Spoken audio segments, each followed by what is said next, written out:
ကဲကျွန်တော်တငယ်ချင်းရောက်တော့ပေါ့နော်တငယ်ချင်းရဲ့ကောင်မလေးချစ်ကြွေတဲ့ဟင်းတွေကိုကျွန်တော်မိတ်ဆက်ပြမှာဖြစ်ပါတယ်အရင်ဆုံးပေါ့နော်ဒါကတော့ခောက်ဆွဲကြော်ပေါ့နော်ခောက်ဆွဲကြော်ကို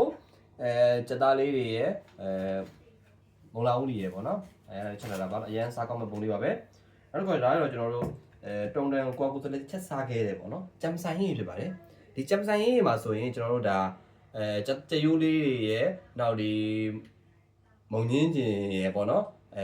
ရန်ကိုရတာရှိမဲ့ကြံဆိုင်ကြီးပဲဖြစ်ပါတယ်ရတာရှိမဲ့ပုံပါပဲနောက်တစ်ခုတော့ကျွန်တော်ဒီကောင်ကတော့မုံလာခြင်းပေါ့နော်ဒီကောင်ကတော့မုံလာခြင်းဖြစ်ကျွန်တော်ရန်စားကောင်းမဲ့ပုံပါပဲနောက်တစ်ခုကတော့ကြက်သွန်ခြင်းပေါ့နော်ဒီကောင်လည်းအချင်းပေါ့နော်ကြိုက်တဲ့သူတွေအချင်းစက်ကလေးပေါ့နော်ကြက်သွန်ခြင်းပဲဖြစ်ပါတယ်